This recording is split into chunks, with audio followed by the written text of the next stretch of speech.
In the dim glow of the evening, Sierra stood at the edge of patience, her heart pounding with a mix of disbelief and frustration. She faced Mitchell, seated across the room, surrounded by an aura of entitlement as he lounged in his favorite recliner. His eyes bore into hers as he demanded an additional $3,000 atop the $4,000 she already provided monthly. "I need a new car," he insisted, as if speaking to a mere bank teller rather than someone who'd been the backbone of his household, his careless tone dismissing her sacrifices. Sierra's mind swirled with conflicting emotions. Her chest tightened, a growing tension she couldn't ignore. "Mitchell," she implored, her voice steady but underscored with exasperation, "I've already given up so much for this house. I handle all the bills, the groceries, your utilities. I even wiped clean the debt from Braden's expenses. And now you want me to buy you a car." Mitchell's arrogance was palpable, his voice rising in indignation. "I deserve it," he retorted, leaning forward imperiously. "I've done plenty for this family. It's about time you contribute your share." The accusation struck like a cold slap.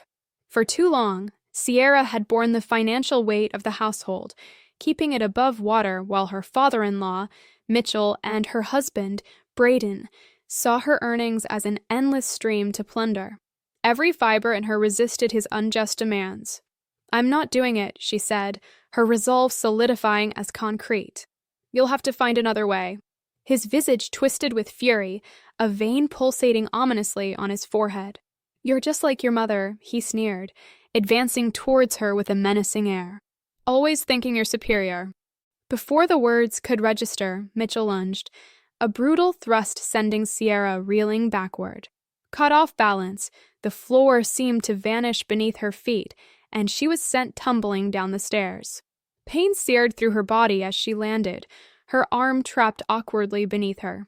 Her head throbbed with each heartbeat, and for a moment, she lay immobilized by the jolt and shock, tears burning her eyes. Above, Mitchell lingered at the top, his face etched in the harsh lines of anger. "That's what happens when you don't respect me," he spat, turning away with a dismissive air. As Sierra lay there, stunned, she expected Braden to rush forward, to help, to show some sign of solidarity. Yet when he finally appeared, he was nothing more than a silhouette of indifference against the hallway light. "You should have just given him the money, Sierra," he stated, his voice flat, as if offering a critique on her predicament rather than comfort. "You know how he gets." In that disorienting moment of realization, a bitter clarity crystallized for Sierra. For 4 years, she'd been the unnoticed scaffolding of this household, her efforts taken for granted. The lines of her life that she'd thought she'd drawn together with Braden wavered and broke, revealing instead an arrangement that was heartbreakingly lopsided. She had moved into their world to support Mitchell more than anyone else, believing she was part of something meaningful. But with each escalating demand, each unchecked indulgence, the truth emerged clear and sharp. She'd been merely a resource. Determined to find freedom from the shackles of their expectations, Sierra knew it was time to choose herself. That night, she silently packed her bags, her resolve forging the way forward. She slipped out of their domain without a farewell, the specters of their dismissals clinging to the air she left behind. Arriving at a roadside motel, she sat on the bed, her phone cold and small in her grasp. The enormity of her decision blinked back at her in the dim glow of the screen. Yet there was a flame within her, fueled by the resolve that this was not her breaking. For so long, she had been their buttress, their failsafe. Without her, she knew, their fragile structure was bound to collapse. As she took a deep breath, she felt the first brief flicker of something unfamiliar, but welcome freedom. In the early glow of dawn, Sierra gave a final look to the walls that had been both a cage and a shelter. It was a day of reckoning, and she was ready. Her fingers trembled slightly as she dialed the number, a lifeline to reclaiming her life. "Felicity!" She greeted the familiar voice of her attorney with an edge of urgency. "I'm ready to move forward. It's about my husband and his father." Speaking with Felicity felt like standing on the edge of a fresh beginning, the bracing wind of freedom finally touching her skin.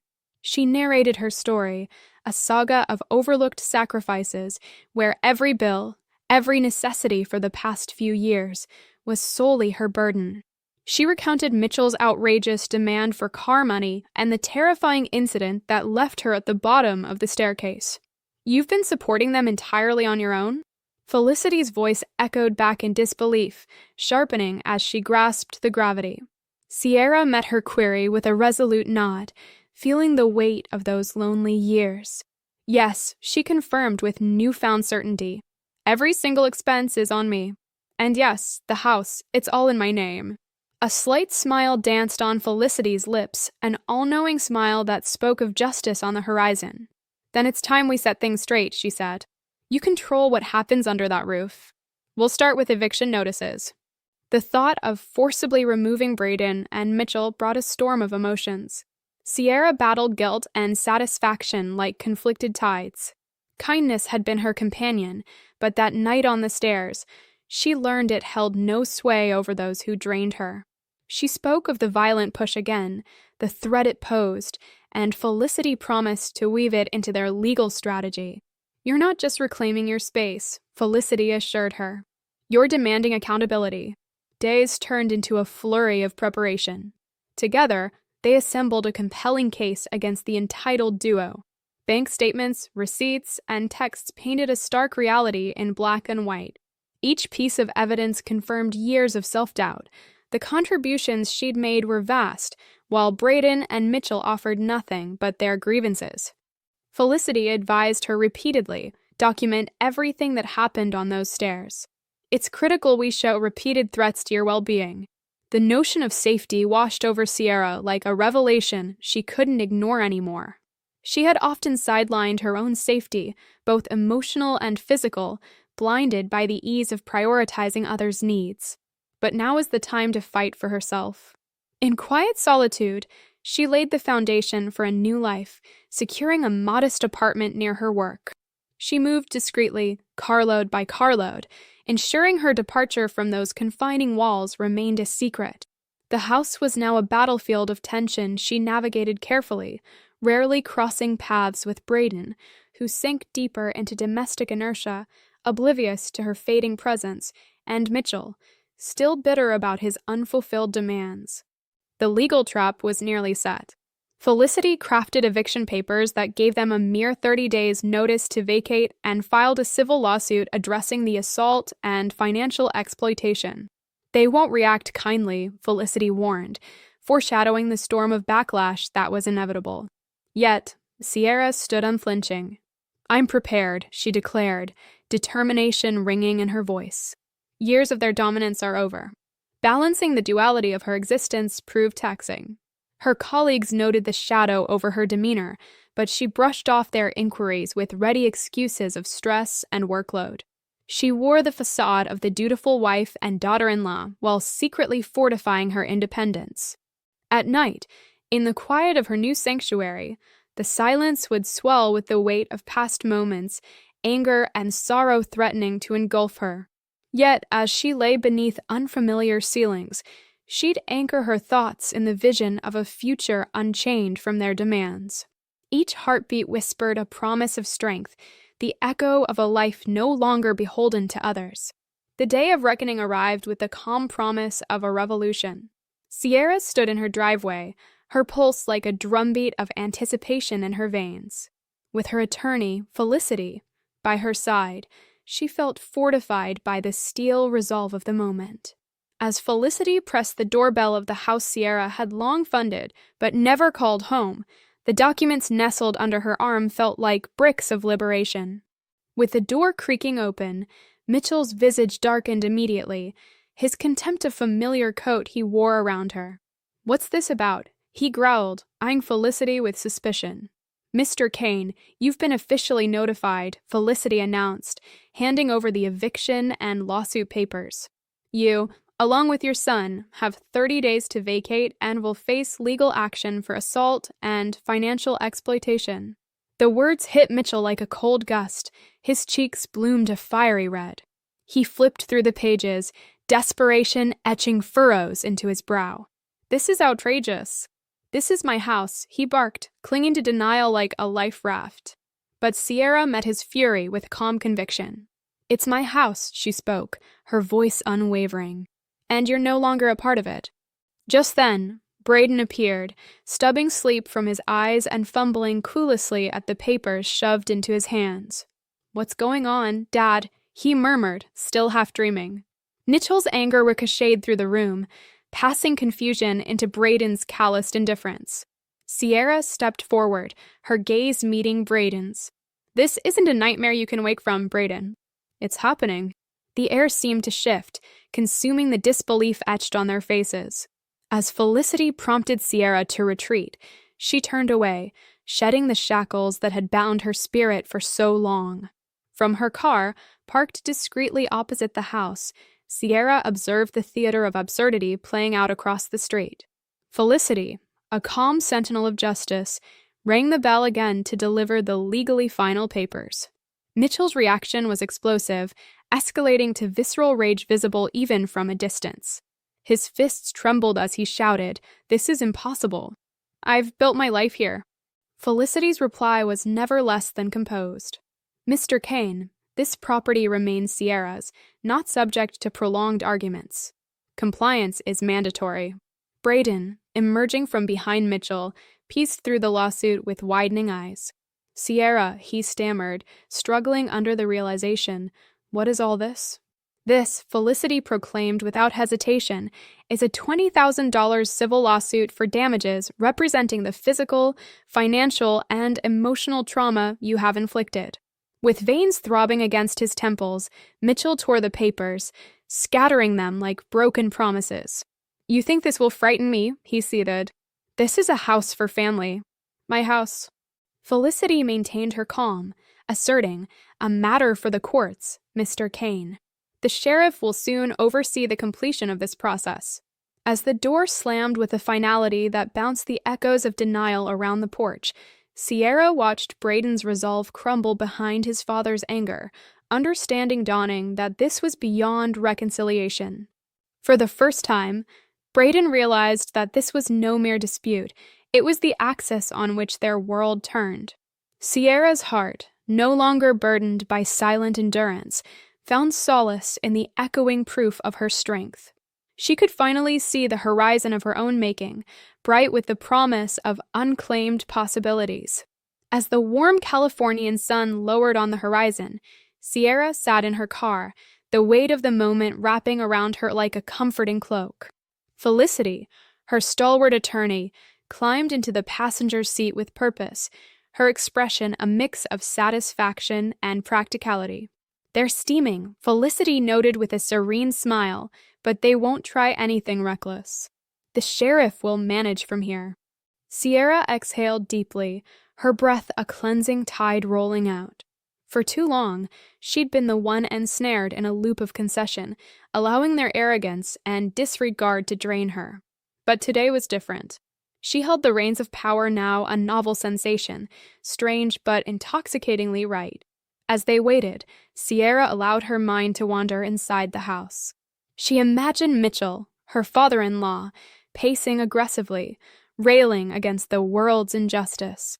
Meanwhile, Braden, her husband, would likely be slouched on the couch, face buried in his phone, retreating into the comforting glow of avoidance. The pattern had been relentless, Mitchell demanding, Braden complying, and Sierra cleaning up the aftermath. Yet she knew this cycle ended here. When the sheriff's vehicle rolled up the street, Mitchell burst out, objections flying like sparks in a wildfire. "She's lying," he exclaimed to the officers, desperation lining his voice. "This is my home of decades. She can't do this." The lead officer, unperturbed, reviewed the documents Felicity provided. "The property is legally under Miss Langford's name," he stated unequivocally. "These eviction proceedings are legitimate, and you've been given proper notice, Mr. Kane. Please vacate promptly." Defiance dripped from Mitchell's shout, refuse manifest in every fiber. "You'll have to drag me out," he roared, voice ragged with resistance. For the first time, Braden emerged, a duffel bag clenched in his grip, face a mosaic of frustration and hurt. "Why, Sierra," he called, desperation tinging his voice. "We're family." The word family pierced Sierra's defenses, a term twisted too often to justify selfishness and manipulation. Stepping out of the car, she faced Braden with a resolve she never knew she possessed. "Family doesn't push you down the stairs," she addressed him, a calm clarity infusing her words. "Family doesn't drain your finances and treat gratitude like a commodity. This house is mine. My life is mine. You're not taking more from me." Mitchell's voice faded to a distant echo as Sierra focused solely on Braden, the silence between them potent and unyielding. Lowering his eyes, Braden had no retort, no deflection. He shouldered his bag and walked away, leaving Mitchell fuming behind him.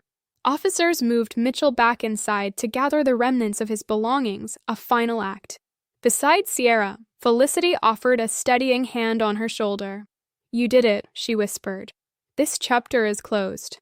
As Mitchell and Braden departed for the last time, a surge of release surged through Sierra. Relief, pride, and freedom wove together in a tapestry of victory, not just legally, but personally. She'd confronted and defied those who sought to diminish her and emerged victorious. Turning to Felicity, a small, victorious smile surfaced. "Let's go," Sierra said, anticipation glinting in her eyes. "I've got a life to rebuild." The house felt expansive, potential rich now that Mitchell and Braden were gone. As she wandered through the hushed rooms, everything seemed reborn, a blank canvas waiting to be claimed. What had felt like confinement was now spacious possibility. With the sheriff's departure marked an end to the final vestiges of their dominion. Mitchell had fought until the last word, his claims of injustice falling on indifferent ears. Braden's retreat was subdued, a shadow of the aspirations they once shared. Seeing him leave, Sierra felt not anger but a quieted pity. Felicity stayed by her side as she secured the front door, their companionship an anchor in shifting seas. "You've done something incredibly brave," Felicity noted warmly, admiration lacing her tone. "Walking away is no small feat, especially from those who don't deserve the investment." Sierra nodded, the affirmation settling within her like a gentle, enduring tide. As the last vestiges of twilight dissolved into the night sky, Sierra stood on the threshold of a new beginning, grasping that reclaiming her life was never just about the money. She mused aloud, feeling the weight of realization settle comfortably in her chest. It was about taking back control, she confided. For so long, she'd let them convince her she owed them everything. Now, she understood she owed them nothing. Over the ensuing days, Sierra embarked on rebuilding her life with quiet determination. She replaced the locks on every door and hired a cleaning crew to cleanse the house of the physical remnants left by Mitchell and Braden. It was a ritual of reclamation, a cathartic cleansing of the scars they had left behind. Each corner scrubbed clean felt like reclaiming a piece of her soul. Here, at last, she was no longer a stranger in her own home. Friends and colleagues reached out, their words a balm. Over coffee one afternoon, Jocelyn offered a testament of support. "You're incredible, Sierra," she remarked, admiration etched in her voice. "Many would have just continued to endure it, but you didn't."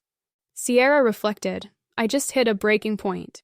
When Braden told me I should have given Mitchell the money, I realized how little he really cared. If he didn't care, why was I sacrificing so much?"